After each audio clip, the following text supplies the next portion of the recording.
तर आज आलेलो आहे रानामध्ये, पाहू शकता मकाचं पीक आहे, भिजवतोय. इकडे भुईमुग आहे, लसूण आहे. तर आज दिवस आहे फक्त भिजवायचा.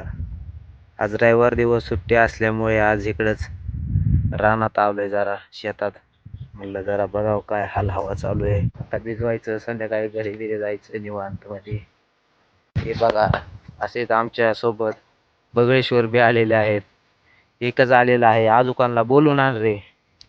सगळे येते थोड्या वेळाने. बगळे चिमण्या सगळे असतात आमच्या शेतकऱ्याकडे. बाग काही विषय नाही. आता बापा भिजत आलेला आहे, एक दार देतो. अशा प्रकारे सोलर आहे. इकडे नारळाची झाडं आहेत, पाहू शकता. नारळ पण आहेत त्याला. हे तुम्हाला माहिती आहे का? खारीक म्हणतात, त्याचं झाड आहे हे खारिकाचं. तसंच आमचा लसूण, सर्व बोरबीर सगळं आहे रानामध्ये.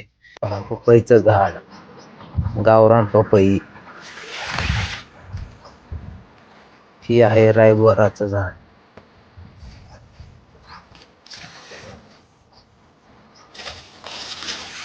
आणि ही आहे गळलिंबूची झाड, गळलिंबू.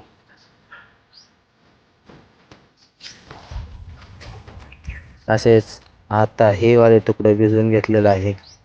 आता हे भिजवायला आलेलं आहे. तर याच्यात हरभरा कालच भिजवून घेतलेला आहे. तर आज राहिलेले हे गोट आहेत. गोटाचे 4-5 वाफे आणि बाकीचा हरभराच राहिलेला आहे.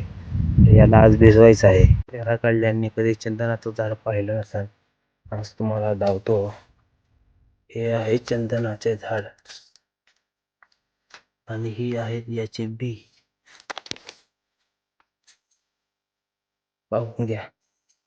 असे आमच्या रानाच्या कडेने खूप झाडे आहेत. दिसले का? हे सर्व चंदनाचे झाड आहेत.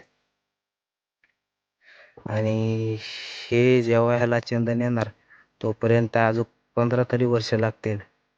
ज्यावेळेस ते खूप मोठं बुड होतं त्यावेळेस त्याला येतं चंदन आतमध्ये. त्यानंतर झाली आहे आपल्या जेवणाची सुट्टी. तर मदर आलेली आहे डबा घेऊन. आणि आता जेवणाची सुट्टी झाली. सुट्टी म्हणजे दारा देता देता जेवण करायचं असतंय. शेतकऱ्याला सुट्टी नसते. आता जेवायचं, परत दाराला लागायचं. हे जेवाय तुम्ही बी पब्लिक. तर मित्रांनो, दारा देऊन झाल्याच्या नंतर बघितलं काहीतरी मेल्यासारखा वास येत होता. तर थोडं इकडं तिकडं जाऊन बघितलं तर इथं रानामध्ये एक साप मेलेला होता. मित्रांनो, कमेंटमध्ये सांगा हा कोणचा साप आहे. ती मोटर बिटर बंद केली, आता जातो घरी. भेटू उद्या नवीन ब्लॉगमध्ये.